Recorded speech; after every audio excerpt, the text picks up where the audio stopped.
우리에게 주시는 하나님의 말씀은 누가복음 19장 28절에서 44절까지의 말씀입니다. 봉독은 28절에서 31절, 41절에서 44절까지만 하도록 하겠습니다.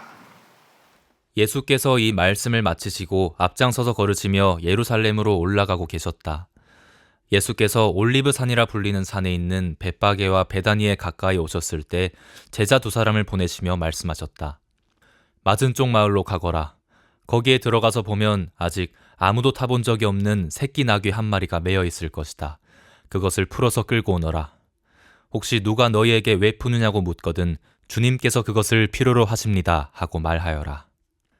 예수께서 예루살렘 가까이에 오셔서 그 도성을 보시고 우시었다. 그리고 이렇게 말씀하셨다.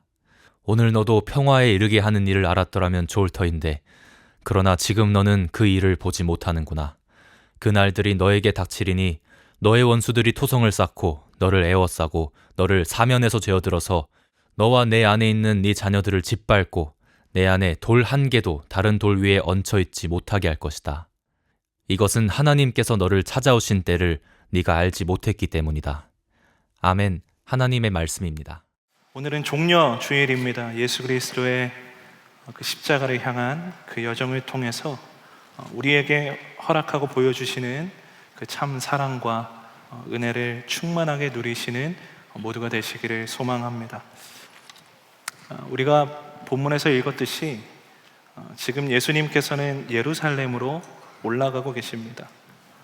여리고에서 삭개오를 만나시고 그곳에서 비유를 말씀하신 후에 제자들과 함께 예루살렘을 향하여 가시는데, 지형적으로 여리고는 해수면 약 250m 아래에 있고 예루살렘은 해발 700m 정도 되는 높은 곳에 위치한 도시라고 합니다. 직선 거리로는 한 25km 정도밖에 되지 않지만 여리고에서 예루살렘을 향하여 가는 길은 험한 산과 골짜기를 넘어 올라가야 하는 여정이었습니다. 꽤나 힘든 코스죠. 그런데 오늘 본문의 첫 시작인 28절을 보면 이 험난한 길을 예수님께서 앞장서서 걸어가고 계신다고 기록하고 있어요. 현재 예수님은 자신이 걸어가고 계시는 이 여정의 끝이 어떤지를 알고 계십니다. 예루살렘으로 올라가는 이 여정의 의미를 알고 계신다는 거예요. 고난과 멸시와 수치와 죽음이 예수님을 기다리고 있음을 예수님 본인 자신은 알고 계신다는 거죠. 그런데 예수님의 예루살렘을 향하여 가시는 이 발걸음에는 그 어떠한 주저함이나 그 어떠한 망설임이 느껴지지 않아요. 오히려 제자들보다 앞장서서 그 높은 곳을 올라가시면서 마치 조금이라도 더 빨리 이 길의 마침표를 찍기를 원하시는 듯한 간절함마저 느껴지기도 합니다. 오늘 함께 읽은 이 28절 이 본문, 오늘 함께 읽은 이 44절까지의 본문의 이 시작부터 우리를 향한 예수 그리스도의 급진적이고 열정적인 사랑이 우리의 심령을 뜨겁게 만드는 것을 느낍니다. 예수님이 그 길이 두렵지 않으셔서 그렇게 앞장서서 걸어가신 것이 아니에요. 이후의 말씀을 보면 예수님은 잡히시던 날 밤에 겟세마네 동산에서 땀이 피가 될 정도로 간절하게 하나님께 기도하셨습니다. 만약 이 잔을 내게서 옮기실 수만 있으면 하나님 옮겨주십시오. 그러나 내 뜻대로 하지 마시고 아버지의 뜻대로 하옵소서. 우리를 향한 그 사랑 하나로 두려움을 이기시고 그 길을 앞장서서 걸어가시며 우리에 대한 사랑을 계속해서 하나님 예수 그리스도께서 우리에게 보여주고 계시는 거예요. 이 예수 그리스도의 한없는 사랑이 우리 여러분들에게 모두 충만하시기를 소망합니다. 그 산을 걸어 예수님과 제자들이 어느새 감람산에 있는 마을 벳바게와 베다니 근처까지 오셨습니다. 그때 제자들에게 맞은편 마을에 가서 아직 아무도 타본 적이 없는 새끼 나귀 한 마리를 데리고 오라고 말씀하세요. 30절과 31절을 보겠습니다. 말씀하셨다. 맞은 쪽 마을로 가거라. 거기에 들어가서 보면 아직 아무도 타본 적이 없는 새끼 나귀 한 마리가 매여 있을 것이다. 그것을 풀어서 끌고 오너라. 혹시 누가 너희에게 왜 푸느냐고 묻거든 주님께서 그것을 필요로 하십니다 하고 말하여라. 방금 우리가 읽은 이 본문에서 알 수 있듯이 이 나귀는 주인이 있었어요. 들에 뛰어놀던 야생 나귀가 아니었다는 겁니다. 그런데 그 나귀를 데리고 오는 방식이 조금은 상식에서 벗어난 것 같아 보여요. 주인이 있는데 그 주인이 있는 나귀를 데리고 올 때 그 주인이 이 나귀를 왜 데려가시냐고 물으면 그냥 주님께서 쓰신다고 하고 가져오라는 거예요. 다소 무리하고 일방적인 처사 같아 보이기도 합니다.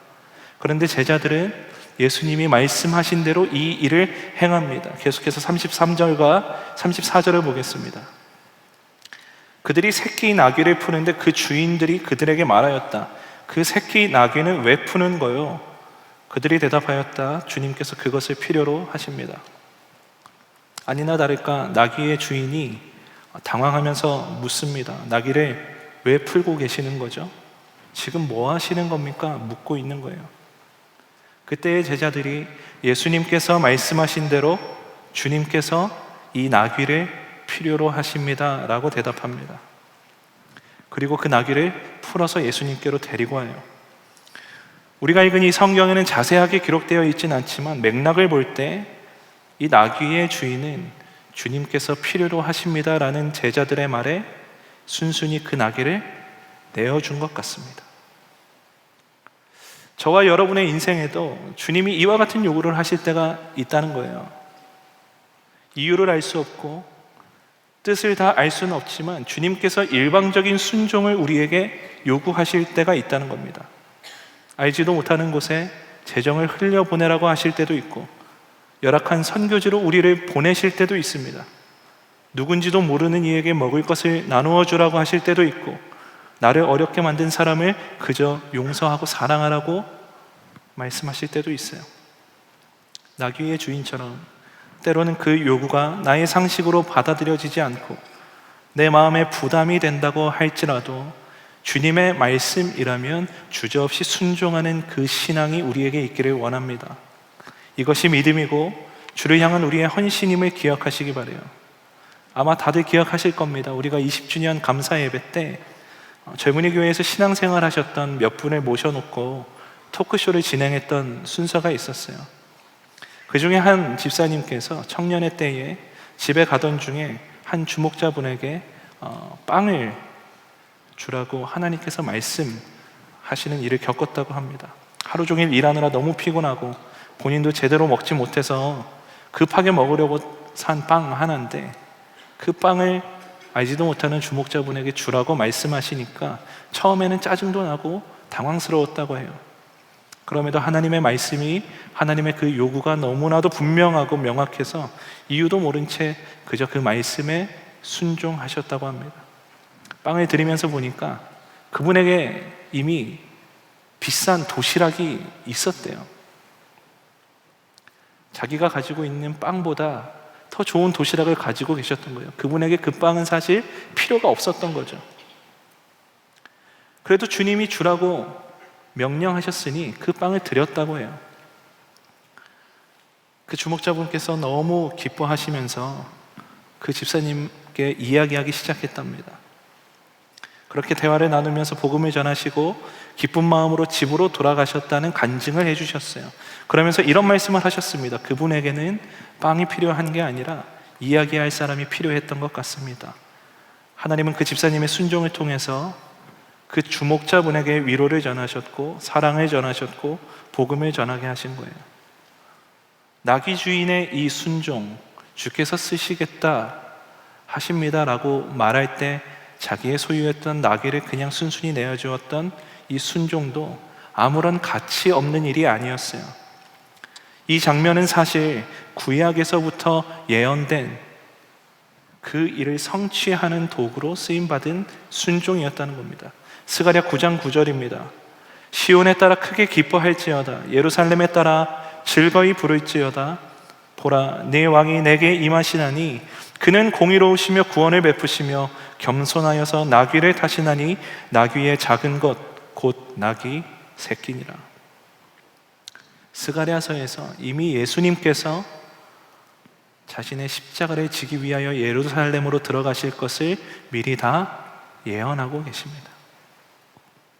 이 주인의 순종은 단지 자신의 소유를 그냥 내어준 것으로 그치는 것이 아니고 예수님의 십자가를 향한 여정에 구약에서부터 미리 예언되었던 그 예언을 성취하는 도구로 쓰임받았다는 것을 여러분 기억하시기 바랍니다. 우리의 순종도 주님께서 쓰시겠다 말씀하실 때 그곳에는 주님이 미리 예비하신 놀라운 은혜와 역사가 있음을 여러분 믿으시기 바라요. 우리의 눈으로는 볼 수 없었던 놀라운 일을 계획하시고 예비하시고 미리 다 준비시켜 놓으시는 주님이심을 여러분 반드시 믿으시기 바랍니다. 믿음으로 순종할 때 우리에게 허락하시는 놀라운 일을 우리가 보게 될 줄 믿습니다. 제자들은 그 나귀를 끌고 와서 그 위에 자신들의 옷을 덮습니다.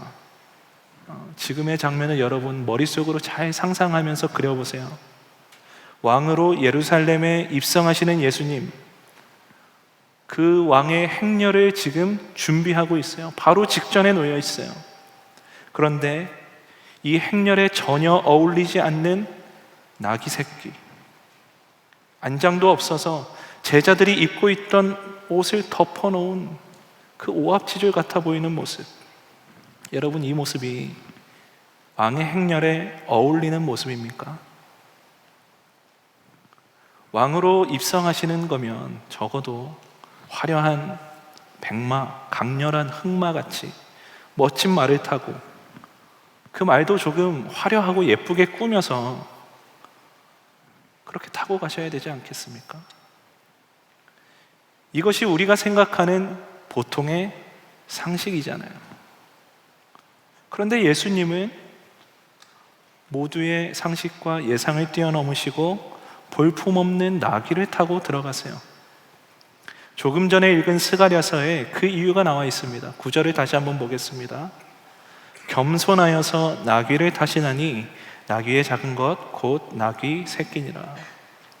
예수님의 성품 중에 하나로 소개되는 이 겸손, 너무나 겸손하신 분이시기에 화려한 말이 아니라 볼품없지만 그 나귀 새끼를 타고 들어가신다고 말씀하고 계시는 거예요. 이것이 우리가 보통 알고 있는 사실이죠. 예수님은 겸손하시기에 그 상징으로 어린 나귀를 타고 들어가신다. 그런데 이 말씀을 조금 더 들여다보면 조금 다른 뉘앙스의 의미를 찾을 수가 있습니다. 이 구절에서 겸손이라고 쓰인 히브리어 아니라고 하는 단어인데, 이 단어는 겸손이라는 뜻도 포함하고는 있지만 초라하다, 비천하다, 가난하다라고 해석하는 것이 더 원문에 가깝습니다. 영어 성경 NIV나 킹제임스 버전에서도 이 단어를 lowly라고 번역하고 있어요. 물론 이 lowly라는 단어도 겸손하다는 의미를 포함하고 있습니다. 그러나 더 정확하게 겸손이라고 표현하려고 했으면 lowly가 아니라 humbly라는 단어를 썼겠죠. 이 lowly라고 하는 단어도 마찬가지로 비천한, 초라한, 볼품없는 그런 뜻을 가지고 있다는 겁니다. 겸손은 객관적인 사실로 볼 때 비천하거나 가난하지 않아도 자신을 스스로 낮은 존재로 낮추는 개념이라면, 이 비천하다는 것은 그저 객관적인 사실만으로도 그냥 그 사람이 어려운 형편에 있다는 거예요. 그 사람의 형편이 비천하다는 거예요. 분명한 차이가 존재한다는 겁니다. 예수님은 이 땅에 인간의 모습으로 오시면서 겸손하기도 하시지만, 겸손의 왕으로 오셨지만 그분의 신분이나 지위 자체를 비천한 모습으로 이 땅 가운데, 우리의 삶 가운데 오셨다는 거예요.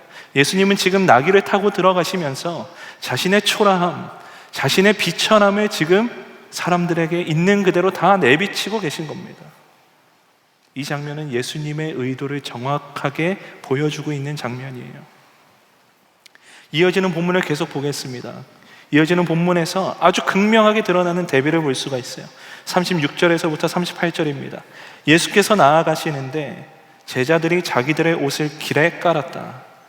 예수께서 어느덧 올리브산의 내리막길에 이르셨을 때에 제자의 온 무리가 기뻐하며 자기들이 본 모든 기적을 두고 큰 소리로 하나님을 찬양하면서 말하였다. 복되시다. 주님의 이름으로 오시는 임금님, 하늘에는 평화, 지극히 높은 곳에는 영광. 초라한 나귀, 볼품없고 비천한 그 나귀를 타고 들어가시는 그 예수님의 모습과는 완전히 상반된 사람들의 반응이 이곳에 나와요. 예수님은 가장 초라한 나귀 새끼를 타고 들어가시는데 사람들은 자신들의 옷을 길에 깔고 종려나무 가지를 흔들며 찬송하리로다. 주님의 이름으로 오시는 왕이여, 하늘에는 평화, 지극히 높은 곳에는 영광이로다 라며 소리치고 환호하고 있다는 거예요. 물론 그곳에는 예수님의 예루살렘 입성을 반기지 아니하는 바리새인들도 있었습니다. 그러나 많은 이들이 예수님을 향한 기대와 소망을 가지고 그들의 왕으로 오신 예수님을 환영하며 환호하고 있어요. 가장 초라한 모습으로 입성하는 왕을 맞이하는 수많은 군중들의 환호. 전 이 장면이 참 어울리지 않는 그림 같다라는 생각이 듭니다. 그러나 예수님께서는 자신을 지금 왕으로 맞이하며 환호하고 있는 이들에게 정확하게 자신이 누구신지를 밝히시는 목적으로 나귀를 타고 예루살렘에 들어오고 계시다라고 생각돼요. 당시 이스라엘 사람들이 기대했던 왕, 그들이 그토록 기다리고 바랬던 메시아, 로마의 압제에서 그들을 해방시켜줄, 그들에게 다시금 이스라엘의 영광을 되찾아줄 그 강한 정치적인 메시아를 이스라엘 백성들은 기다리고 있었어요. 그들을 탄압하는 강력한 로마를 무너뜨리고 이스라엘을 다시 강성하게 해줄 막강한 왕을 이스라엘 백성들은 기다리고 있었다는 겁니다. 또 제자들은 어때요? 제자들도 예수님 곁에서 그렇게 오랜 시간 예수님과 함께하며 그분의 말씀을 듣고 그분의 사역을 함께하였지만 여전히 예수님이 어떤 목적으로 이 땅에 오셨는지를 알지 못한 채 예수님이 왕이 되시면 그 옆에 누가 앉으면 좋겠습니까? 라고 묻고 있는 제자들이잖아요. 지금 이스라엘 백성들은 자신들이 기대하던 이 왕, 막강한 왕을 기리며 반기며 환호하고 있다는 거예요. 그런데요, 사실 예수님은 자신의 입으로 자신이 왕이라고 밝히신 적이 성경에 단 한 번도 없으십니다. 예수님께서 자신의 존재에 대해 대표적으로 말씀하신 곳이 있는데 바로 요한복음이에요. 요한복음에서 자신을 7가지로 정의해 주셨어요. 나는 생명의 떡이다. 나는 세상의 빛이다. 나는 양의 문이다. 나는 선한 목자다. 나는 부활이요 생명이다. 나는 길이요 진리요 생명이다. 나는 참 포도나무다. 이뿐만 아니라 어디에서도 예수님은 스스로 자신이 왕이라고 언급하신 적이 없으세요. 오히려 왕으로 삼으려는 사람들을 피해서 가신 적은 있습니다. 요한복음 6장 15절에 이렇게 나와요. 그러므로 예수께서 그들이 와서 자기를 억지로 붙들어 임금으로 삼으려는 줄 아시고 다시 혼자 산으로 떠나가시니라. 오병이어 사건 이후에 그 기적을 곁에서 본 많은 사람들이 예수님을 따르기 시작하며 저분이 진짜 메시아구나, 진짜 왕이구나 라고 말하며 예수님을 임금 삼으려고 하였습니다. 그때 예수님이 사람들이 그렇게 하는 것을 아시고 조용히 혼자 산으로 떠나셨어요. 왜일까요? 예수님은 그들이 무엇을 기대하고 있는지를 아셨기 때문이에요. 예수님에 대하여 그들이 갖고 있는 기대가 무엇인지를 예수님은 아셨기 때문입니다. 그러나 예수님은 그들이 기대하고 바라는 모습, 그들이 생각하고 원하는 왕의 모습으로 이 땅에 오신 것이 아니었기 때문에 임금 삼으려는 그 사람들을 떠나 혼자 조용히 산으로 가신 거예요. 권력으로 나라를 통치하고 힘의 원리로 다스리며 그들을 부강하게 만들어줄 그런 왕으로 이 땅에 오신 예수님이 아니시라는 겁니다. 사람들은 그들 스스로 그들의 기준대로 세워놨던 그 기준대로 예수님을 정의하고 판단하여 예수님을 임금 삼으려 했던 거예요. 오늘 본문에서 예수님은 이런 자들에게, 이런 사람들에게 자신이 이 땅에 오신 목적을 정확하게 드러내 보여주고 계시는 거예요. 초라한 나귀를 타고 들어오시면서 사람들이 그 예수님을 맞이하며 종려나무 가지를 흔들고 마구 환호합니다. 드디어 우리도 이 로마의 압제에서 벗어날 때가 되었구나. 우리도 이제는 그 영광을 찾게 되었구나. 그런데 우리는 이후에 어떤 일이 일어나는지 너무나 잘 알고 있죠. 예수님을 향하여 자기의 옷을 바닥에 깔고 종려나무를 꺾어 흔들며 환호했던 그 사람들이 곧 예수는 저주를 받아라, 그를 십자가에 매달아 죽여라 라고 외치는 소리로 바뀐다는 것을 말입니다. 오늘 예수님께 대하여 환호하는 사람들과 예수님을 죽이라고 외치는 사람들이 다른 사람이 아니에요. 같은 사람들입니다. 같은 입으로 예수님을 향하여 영광을 돌리며 환호를 외치다가 얼마 뒤에는 저주를 내뱉는 사람들이 되어버린 이 놀랍고도 가슴 아픈 일이 벌어진다는 것을 우리는 다 알고 있습니다. 자신들이 기대했던 그 강인함과 왕이라고 하는 그 화려함, 오랜 로마의 압제에서 그들을 구원할 강력한 메시아, 그 기대와 소망이 산산이 부서지는 순간 그들은 예수님을 향하여 돌변해 버린다는 거예요. 저주를 퍼붓기 시작하고 예수님을 죽이라고 소리친다는 겁니다. 사람들에게 초라하고 연약하고 비천한 왕은 필요가 없기 때문이에요. 신학자 러셀 무어가 자신의 책에서 밝힌 일화 중에 하나입니다. 어느 날에 이 러셀 무어가 지하철을 탔는데 옆자리에 앉은 남자가 눈에 들어왔답니다. 그를 자세히 보니까 팔에 큰 문신이 있었는데 번개에 둘러싸인 망치 그림이 이 팔에 크게 그려져 있다고 해요. 아마 번개에 둘러싸인 망치 하면 떠오르는 영화 다들 있으실 거예요. 그죠? 바로 천둥의 신 토르입니다. 애니메이션으로도 나왔었는데 예전에는 소설책으로 먼저 나왔죠. 그래서 러셀 무어는 그 남자에게 이렇게 물어봤답니다. 아, 소설 속에 그 토르의 찐팬이신가 보군요. 남자는 어이없다는 표정을 짓고 이거는 제 종교입니다 라고 대답했다고 해요. 자신이 가장 좋아하는 신, 그 천둥의 신, 그 심볼을 자신의 팔에 새겼다는 얘기예요. 그래서 그 러셀 무어가 다시 물었답니다. 그러면 왜 토르가 좋습니까? 토르를 왜 좋아하는 거예요? 그 남자가 이렇게 대답했다고 해요. 제 종교는 약자의 종교가 아닙니다. 토르는 힘과 능력을 가진 신입니다. 토르는 승자예요. 그 대답에 러셀 무어가 이렇게 대답했답니다. 토르의 망치와 그리스도의 십자가만큼 정반대인 것도 없군요. 그렇습니다.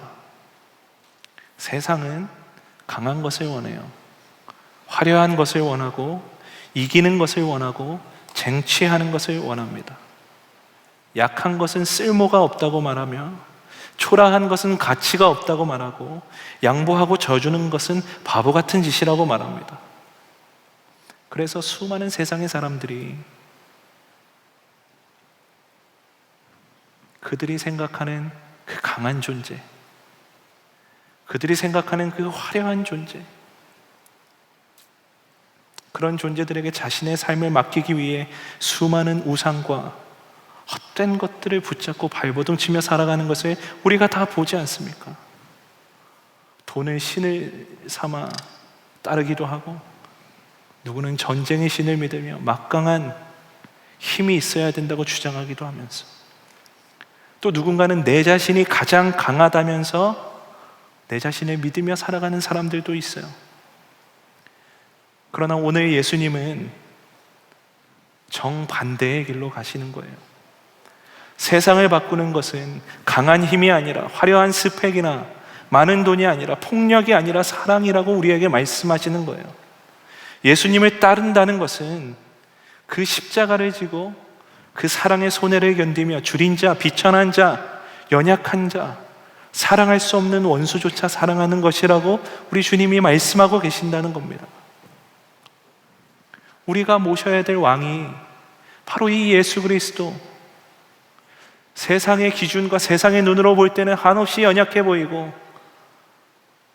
비천해 보이고 내게 주어지는 유익 하나 없어 보이지만, 그 왕을 선택함으로 그 길을 따라가는 것, 그것이 주님이 우리에게 원하시는 삶, 주님이 왕 되시는 삶이라는 거예요.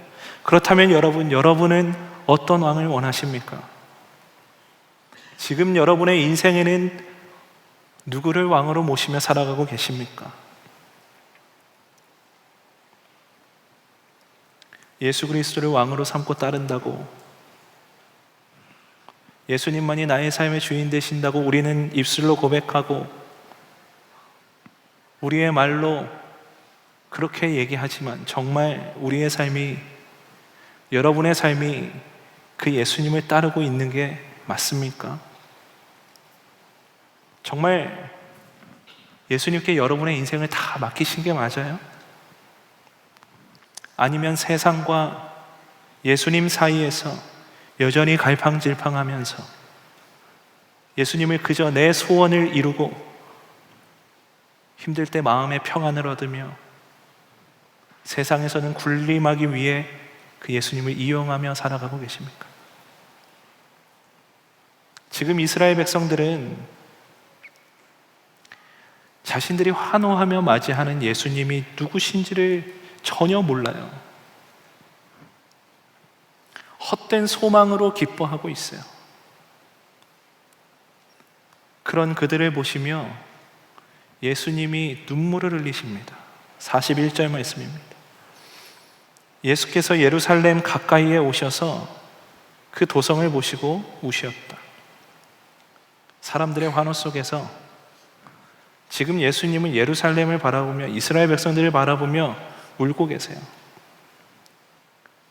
이어지는 42절과 44절 말씀 보겠습니다. 그리고 이렇게 말씀하셨다.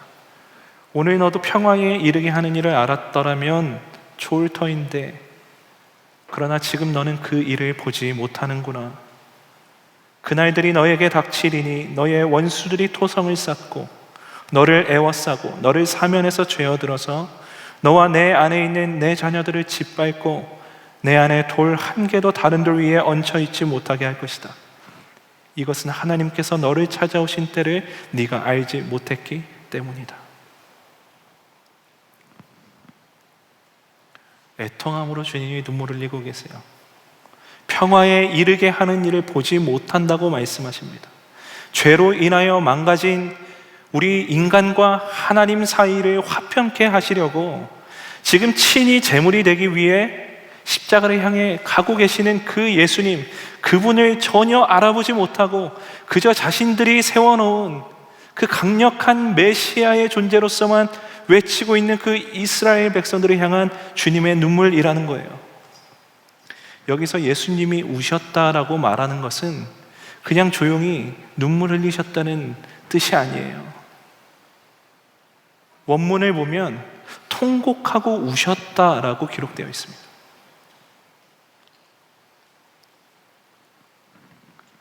예수님이 누구신지를 알고, 예수님이 왜 오셨는지를 알고, 지금 이 예루살렘에 왜 들어오신 건지를 이 사람들이 알았더라면,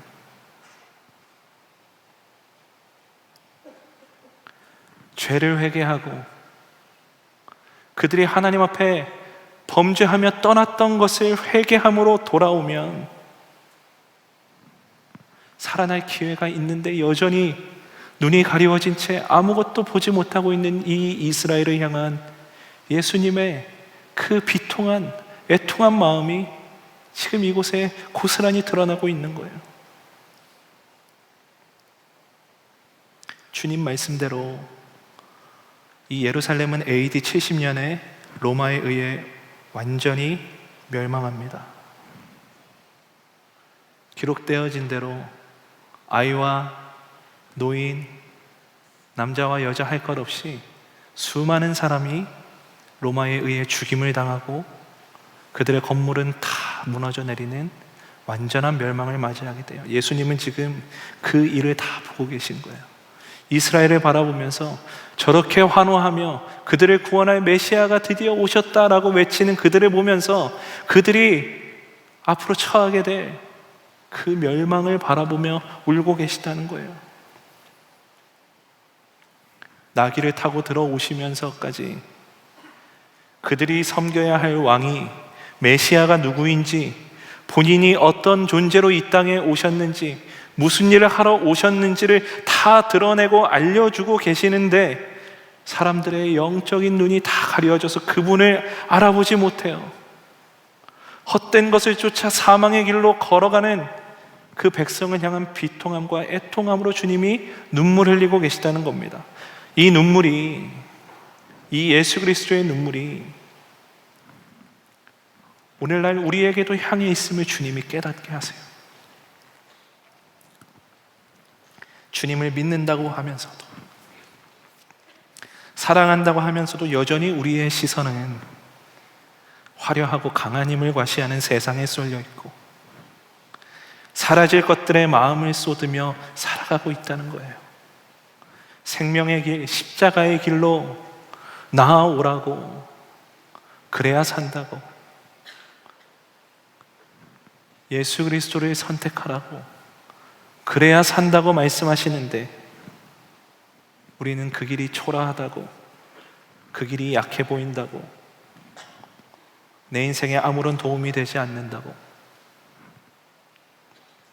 우리의 눈을 다 가린 채 살아가고 있다는 거예요. 이런 우리를 보시면서 이스라엘을 향하여 통곡하셨던 것처럼 우리 주님이 울고 계시다는 마음을 주세요. 너무 안타까워서 도저히 그냥 보고 있을 수만 없어서 통곡하며 애원하듯이 울고 계시는 주님의 마음이 여러분에게도 느껴지게 되는 은혜 있기를 원합니다. 저는 어린 시절에 사찰 권사님이셨던 부모님을 따라서 교회 안에 살게 되었습니다. 물론 너무나 좋은 곳이었지만 교회 안에 살면서 수많은 불합리와 이해되지 않는 일들을 어릴 때부터 참 많이 겪어왔던 것 같습니다.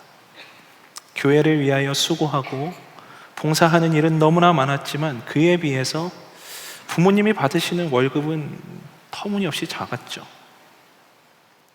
작은 집에 온 가족이 모여 살면서 옹기종기 행복하게 지냈지만 그럼에도 제 마음 안에는 늘 피해의식과 가난에 대한 열등감이 있었습니다. 월급도 얼마 받지 않으시는데 온 마음과 정성을 다해 교회를 섬기며 예수님 앞에 늘 바르게 사시려고 발버둥 치시는 부모님에 대해 원망했던 적도 있어요. 왜 저렇게까지 열심히 하실까? 대체 우리가 얻는 게 뭐라고? 하고 싶은 것도, 갖고 싶은 것도, 먹고 싶은 것도 많았던 그 어린 나이에 주님을 위해 이토록 수고하고 애쓰는 우리 가정에 왜 하나님은 부유함을 허락하여 주시지 않을까? 왜 아무리 기도하고 원해도 하나님은 그것을 우리에게 허락해 주시지 않을까? 그렇게 늘 하나님을 원망하며 살았습니다. 그랬던 제가 그 환경에서 벗어나기 위해 찾은 돌파구가 하나 있었어요. 그것이 바로 목사가 되는 일이었습니다. 어린 마음에 목사가 되면 성도님들에게 대접도 받고 존중도 받고 편하게 살 수 있을 것 같아 보였어요. 그렇게 신학교를 갖고 사역을 시작했습니다. 그런데 사역을 하면 할수록, 이 목회를 배우면 배울수록 제가 생각했던 모습과는 많이 다르다는 것을 알기 시작했어요. 저는 이 목사라고 하는 이 길이 그저 화려하고 때로는 강력한 힘도 있고 편하게 사는 길이라고 생각했습니다. 남들은 몰라도 적어도 나만큼은 예수님이 그렇게 살게 해주시지 않을까 하는 기대가 제 안에 있었어요. 어릴 때 예수님을 위해서 열심히 살았으니까요. 그런데 막상 그 길을 준비하고 걸어가고 있는 저의 눈에는 그저 초라하고 힘도 없으며 무거운 십자가를 어깨에 짊어지고 올라가야 하는 그 고난만 보이는 겁니다. 저는 초라한 왕, 비천한 왕 예수님이 싫었어요. 참 많이 그분께 실망했습니다. 그러다 보니까 제 안에는 더 이상 목사가 되고 싶은 생각이 이제는 없구나 싶은 생각이 들기 시작했어요. 그래서 저는 2015년에 하나님을 떠나기로 작정하고 실제로 하나님을 떠나 살기 시작했습니다. 하나님을 떠나서 세상의 많은 것들, 마치 토르의 망치처럼 강인해 보이는 것들, 나를 더 화려하게 해줄 것들, 그런 것들을 붙들며 살았습니다. 그것들이 마치 나의 인생을 구원해 줄 것이라고 믿어졌기 때문에. 그렇게 외국에 나가서 살던 중에 사고를 내게 됐어요. 자동차 사고였는데 사고를 처리하느라 가지고 있던 돈을 다 써버리고 빚까지 남기게 되었습니다. 더 이상 있을 수 있는 돈이 저한테 안 남아있던 거예요. 그토록 의지하고 나를 구원해 줄 것이라고 여겼던 그 돈이 한순간에 그냥 다 사라져버린 거죠. 그곳에 더 이상 체류할 방법이 전혀 없어져서 한국으로 돌아가기로 하고 짐을 싸기 위해 거실 바닥에 캐리어를 딱 펼쳐놓고 그 광경을 바라보는데 제 눈에서 눈물이 그냥 툭 터져 나왔어요. 모든 게 원망스러웠습니다. 가난이 싫어서, 초라한 게 싫어서, 그 고난이 싫어서, 그 비천함이 싫어서, 나름 잘 살아보겠다고 예수님 떠나서 이곳까지 왔는데 그곳에서마저 실패를 겪게 하시는 하나님, 이것마저도 나에게 허락하여 주시지 아니하시는 그 하나님이 정말 너무 싫어서 흘린 눈물이었어요. 와, 진짜 싫다. 진짜 짜증난다. 그렇게 울고 있는데 갑자기 제 마음 안에 제가 감당할 수 없는 하나님의 마음이 부어지기 시작했어요. 울고 있는 저의 옆에서 하나님도 동일하게 저를 보시며 눈물 흘리고 계신 것이 느껴지기 시작한 겁니다. 그러면서 저를 향하여 의준아, 내가 너를 계속 기다리고 있었어. 저는 그 하나님의 사랑의 음성을 듣고 완전히 무너져서 그곳에서 한참을 울었던 기억이 있습니다. 저는 그렇게 한국으로 돌아왔고 그렇게 주님 품으로 돌아왔어요. 그런데 여러분, 저를 보시며 눈물 흘리시고 저에게 말씀하신 이 예수님 하나님의 눈물이 저만을 위한 눈물이 아닙니다. 여러분을 위해서 예수님이 지금도 애통함으로, 비통함으로, 간절함으로 눈물 흘리고 계시다는 거예요. 이제는 우리가 그 예수 그리스도의 눈물을 깨닫기를 원합니다. 그 눈물을 깨닫게 하신다는 것은 우리에게 아직 기회가 있다는 거예요. 주님의 진노가 임하기 전에, 멸망이 이미 임하기 전에 우리가 돌이켜 생명의 길로 나아갈 기회가 아직 우리에게 있다라는 뜻이에요. 하나님은 그것을 깨달으라고 우리에게 계속해서 예수 그리스도의 마음, 예수 그리스도의 그 간절함을 우리에게 부어주시고 그것을 계속해서 우리에게 속삭이시며 말씀하여 주신다는 겁니다. 이스라엘은 몰랐어요. 그들이 잘못된 왕을 섬기고 있다는 것을, 사망의 길로 걸어가고 있다는 것을 이스라엘은 몰랐어요. 그들의 끝은 멸망이었습니다. 우리도 여전히 이 세상에 살면서 예수님을 그저 나의 꿈을 이루는 도구로, 예수님을 그저 내 인생 조금 더 편하게 인생 펴보겠다고 이용하는 도구로 살고 있는 우리에 대하여 예수님이 걸어가신 그 초라하고 비천하고 그 좁은 길은 가지 않으려 하면서 여전히 우리에게 주시는 그 화려함만을 쫓아 사는 우리에게 이스라엘 향하여 눈물을 흘리셨던 그 예수님께서 동일하게 우리를 바라보시며 눈물을 흘리시며 너희들이 섬겨야 될 왕이 진정으로 누구인지를 제발 너의 눈을 열어 바라봐라. 제발 깨달아라.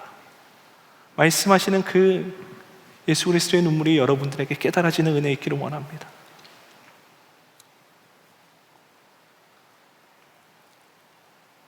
가장 초라해 보이고 무력해 보였던 예수 그리스도의 십자가, 그 일을 위하여 초라한 나귀 새끼를 타고 예루살렘에 들어오시는 왕, 우리 예수 그리스도, 그 길의 끝에서 주님은 우리를 향한 사랑을 완성시키셨고 확증시키셨습니다. 주님도 두려우셨지만 그 일을 위하여, 우리를 위하여 그 험한 산세를 앞장서서 걸어가신 분이 우리 예수님이에요. 그 사랑이 여러분 한 사람 한 사람을 향해 있으심을 여러분 믿으시기 바랍니다. 그 눈물에 십자가의 그 놀라운 사랑이, 그 피가 우리를 살리신다는 것을 여러분 반드시 기억하시기 바랍니다. 우리의 삶의 진정한 왕으로 오신 예수 그리스도, 그분을 향한 끝없는 찬양과 경배를 올려드리는 오늘의 종려주일이 되시기를 간절히 소망합니다. 여러분에게 도전하고 싶어요. 내일부터 고난주간이 시작됩니다. 여러분 모두가 결단하셨으면 좋겠어요. 예수님이 당하신 고난에 비하면 우리가 결단해야 하는 이 일주일, 새벽의 시간을 깨우고 수고하는 일, 비교할 수 없죠. 이렇게밖에 그리스도의 고난에 참여할 수 없는 것, 이렇게밖에 그리스도의 고난에 동참할 수 있는 방법이 없다는 것을 오히려 우리가 안타까워하게 되기를 간절히 원합니다. 그리스도의 고난에 함께 동참하며 우리를 향한 놀라운 사랑을 이 고난주간 십자가 부흥에 내 삶에 새겨진 그 십자가, 그 시간을 통해서 여러분 다시 한번 풍성히 누리시는 모두가 되기를 축복합니다. 우리 함께 이 시간에 찬양하고 기도하겠습니다.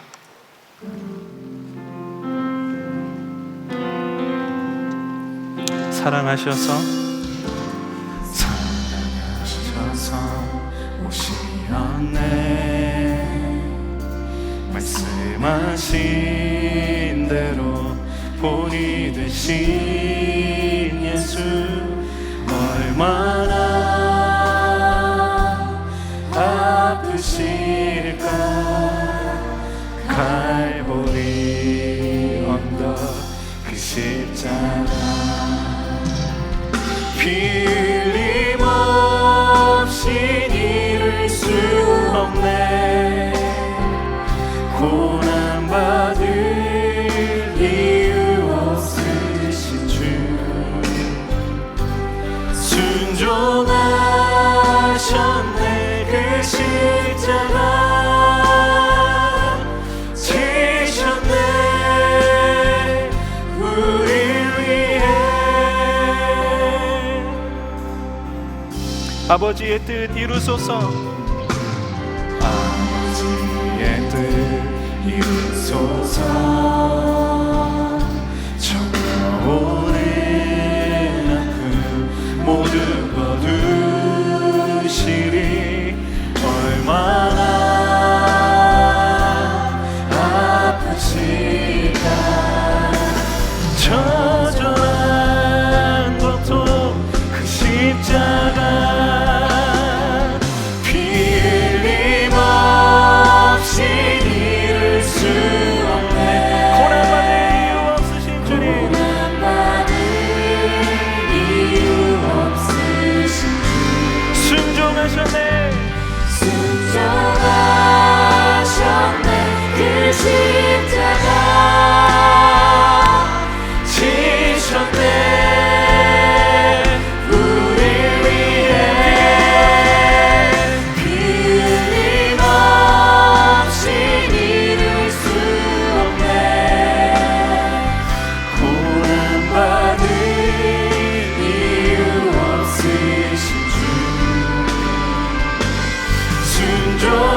지셨네. 우리 피 흘림 없이 잃을 수 없네. 예수 그리스도의 그 놀라운 십자가 사랑이 우리의 삶을 붙들고 우리의 삶을 살리시는 줄 믿습니다. 할렐루야. 순종하셨네. 그 십자가 지셨네. 한 번 더 고백합니다. 피 흘림 없이 잃을 수 없네. 고난받을 이유 없으신 주 순종하셨네. 그 십자가 지셨네. 우리 위해. 우리 함께 기도하기를 원합니다. 예수 그리스도의 그 놀라운 사랑이 여러분 한 사람을 한 사람을 향하여 있어요. 우리를 향하여 그 십자가의 길, 죽음의 길에 앞장서서 걸어오시는 분이 바로 우리의 예수 그리스도이십니다. 우리 이 시간 함께 기도할 때에 예수 그리스도의 우리를 향한 사랑 앞으로 주님 나아가게 하여 주옵소서. 그 끝에 십자가가 기다리고 있음을 아시면서도 두려우셨으면서도 우리를 향하여 앞장서서 걸어오시는 예수 그리스도, 그분의 사랑에 감격함으로 반응하는 우리의 심령 되게 하여 주옵소서. 그 사랑이 다른 이를 향하여 있는 것이 아니라 나를 향하여 있음이 믿어지게 하여 주시옵시고, 그 사랑으로 이 세상을 살아갈 용기와 힘을 주님 허락하여 주옵소서. 우리를 사랑하시는 그 주님의 이름을 한번 크게 부르짖고 기도합니다. 주여. 피 흘림 없이 잃을 수 없네. 고난받을 이유 없으신 주 순종하셨네.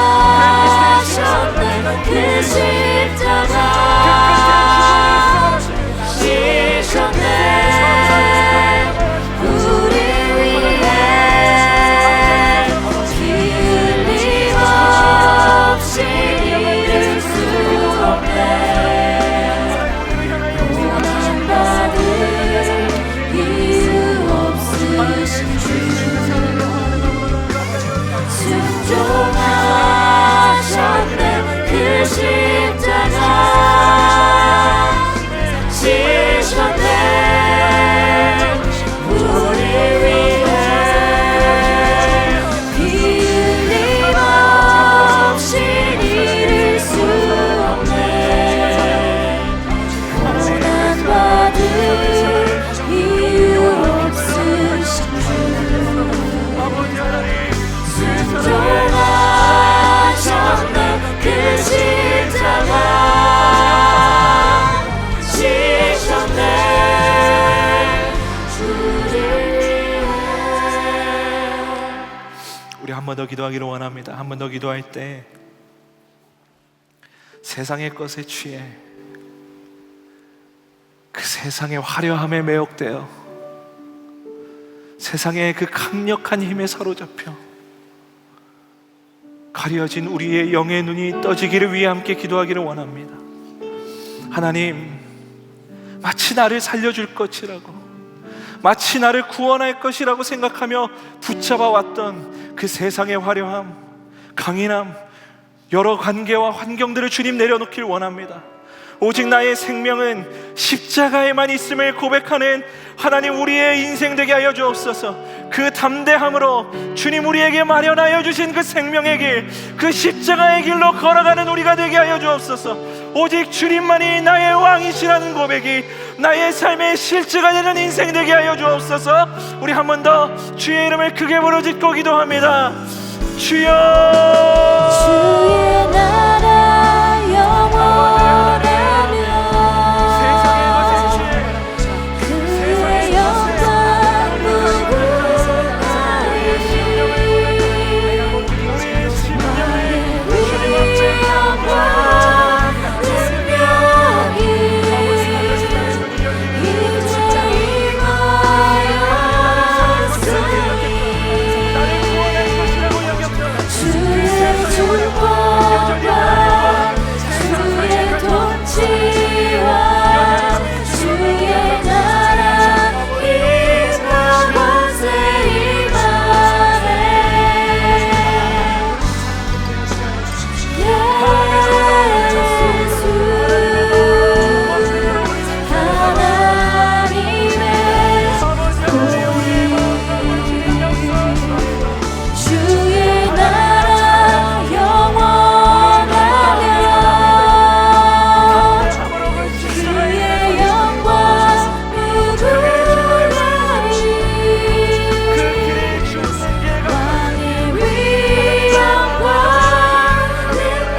우리 마지막으로 기도하기를 원합니다. 이스라엘을 향하여 눈물을 흘리고 계시는 그 예수님의 눈물, 여전히 세상과 하나님 사이에서 갈팡질팡하는 우리를 향하여 울고 계시는 그 예수 그리스도의 눈물, 그 예수 그리스도의 눈물이 향해 있는 또 다른 곳을 우리의 눈으로 품고 바라보며 그들을 위해 우리가 기도하기를 원합니다.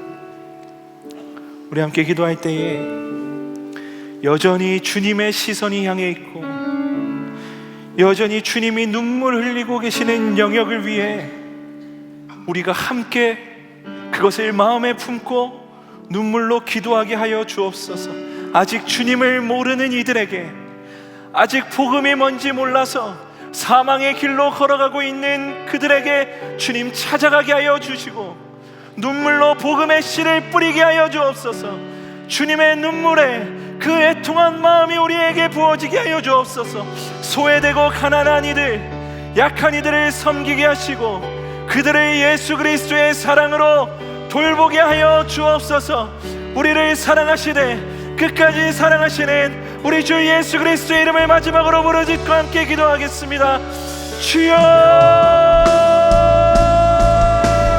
주의 나라 영원하며 그의 영광 무궁하리. 광의 위엄과 능력이 이제 임하였으니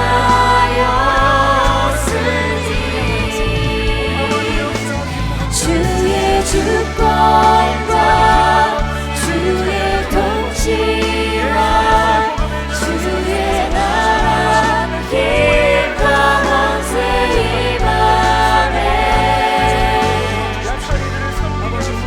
예수 하나님의 군이 주의 나라 영원하며 그의 영광 무궁하리.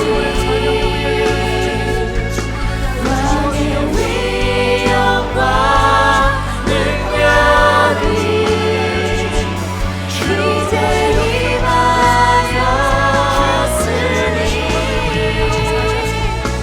주의 주권과 주의 통치와 주의 나라 힘과 권세 임하네. 예수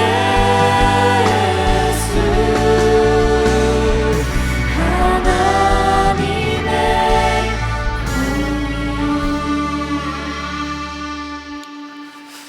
하나님, 오늘 주의 말씀을 듣게 하여 주심에 감사를 드립니다.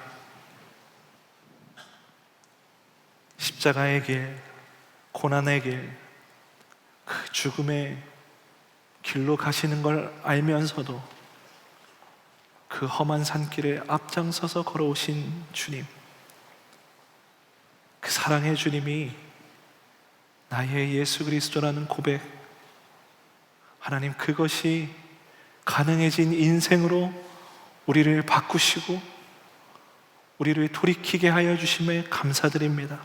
하나님, 우리가 그 주님, 우리의 참된 왕 되신 그 예수 그리스도만을 온전히 섬김으로 주님이 원하시고 주님이 가라 하시는 그곳, 그것이 어디든 그것이 무엇이든 그것들을 품고 기도하며 그 길을 걸어갈 수 있는 우리의 모든 믿음의 발걸음들 다 되게 하여 주옵소서. 하나님, 십자가의 길, 그 고난의 길 우리도 함께 걸어가길 원합니다. 그 길이 아무리 좁고 힘들고 초라해 보이고 연약해 보여도 그 길이 우리 주님이 우리를 완전하게 하시는 길임을, 우리를 살리시는 길임을 믿음으로 담대히 걸어가게 하여 주옵소서. 하나님, 오늘도 이 예배에 귀한 예물 준비하여 올려드린 손길들이 있습니다. 감사 헌금으로, 11조로, 또 건축 헌금으로, 여러 모양의 헌금으로 주님 앞에 올려드린 그 손길들 주님 기억하여 주시고 그들을 축복하여 주옵소서. 그들의 삶 가운데 온전히 주님만이 주인 되어 주신다는 그 고백이 날마다 샘솟게 하여 주옵소서. 여전히 전쟁으로 고통받고 있는 미국과 이란 사이의 그 전쟁, 또 러시아와 우크라이나의 전쟁, 하나님, 그 모든 전쟁이 속히 종식되어지기를 원합니다.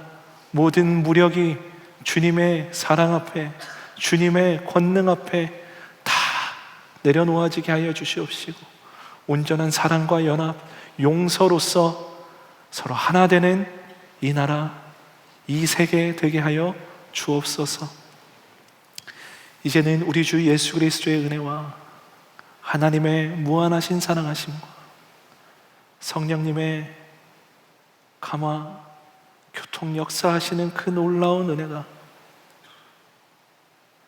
이제는 우리의 삶에서 돌이켜 예수 그리스도가 가신 그 길, 십자가의 길을 따라 담대하게 걸어가기로 결단하는 모든 예배자들과 우리의 모든 일터와 가정과 환경 가운데 이제로부터 영원토록 함께 할지어다. 아멘.